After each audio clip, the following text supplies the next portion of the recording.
Next və last sözlərindən sonra nə zaman artikel gəlir? Əgər next və last sözləri zaman anlayışı bildirirsə, o zaman artikel istifadə etmirik. Misal üçün, next week gələn həftə, last week keçən həftə.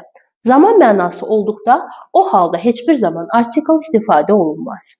Lakin next və last sözləri zaman deyil də next növbəti mənasını versə, misal üçün növbəti stansiya, last axırıncı mənasını versə, misal üçün axırıncı buraxılmış kitab, axırıncı buraxılmış jurnal, bu mənalarda mütləq de artikeli istifadə olunacaq. Gəlin nümunələrə baxaq. Ekrandakı nümunələrdə next week, last week zaman anlayışını bildirmişdir. Ona görə biz artikel istifadə etmədik.